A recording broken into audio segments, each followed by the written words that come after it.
దివ్య గారైతే కోరంగి నుంచి ఇన్స్టాగ్రామ్లో చూసి హెయిర్ ఫాల్ కంట్రోల్కి, హెయిర్ రీగ్రోతింగ్కి, డాండ్రఫ్ కంట్రోల్కి అయితే ప్రోడక్ట్ అయితే ఆర్డర్ చేసుకున్నారండి. Dandruff scrub, shampoo, hair boosting serum, అలాగే conditioner, regrowthing capsules, oil, hair regrowthing spray, serum. ఈ డాండ్రఫ్ స్క్రబ్ వచ్చేసి మీకు ఎప్పుడైతే డాండ్రఫ్ ఉందో అప్పుడు స్కాల్ఫ్కి అంతా అప్లై చేసి 5 మినిట్స్ మసాజ్ చేసి 15 మినిట్స్ ఉంచుకుని షాంపూ వాష్ చేసేయడమే. ఆ తర్వాత మీరు షాంపూ వాష్ అయిపోయిన తర్వాత ఈ కండిషనర్ అనేది ఒక టేబుల్ స్పూన్ అనేది తీసుకుని హెయిర్ అంతటికి 5 మినిట్స్ మసాజ్ చేసుకుని తర్వాత వాటర్ వాష్ చేసేయాలి. హెయిర్ అనేది తడి పొడిగా ఉన్నప్పుడు ఈ షైనీ బూస్టింగ్ సిరమ్ అనేది 1 డ్రాప్ అనేది తీసుకుని హ్యాండ్స్లో బాగా రఫ్ చేసుకుని హెయిర్కి అనేది అద్దుకోవాలి. స్ప్లిట్ ఎండ్స్ ఉన్న పోతాయి, హెయిర్ అనేది షైనీగా కనిపిస్తుంది.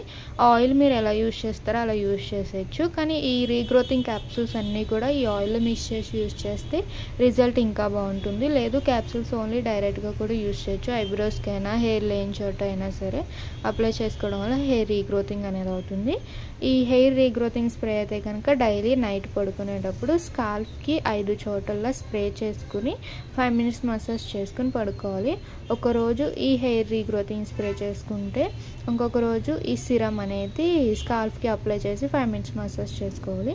డైలీ నైట్ పడుకునేటప్పుడు యూజ్ చేయాలి. ఒకరోజు ఈ హెయిర్ రీగ్రోతింగ్ స్ప్రే అయితే, ఇంకో రోజు ఈ సిరమ్ అనేది. మీకు కూడా ఈ ప్రోడక్ట్ కావాలి అనుకుంటే స్క్రీన్ మీద ఉన్న నెంబర్ని సేవ్ చేసుకుని వాట్సాప్ మెసేజ్ ద్వారా కాల్స్ ద్వారా అయితే మీ ఆర్డర్ అనేది తీసుకుంటాము. రిటర్న్ గిఫ్ట్ వచ్చేసి వాచ్ మాట.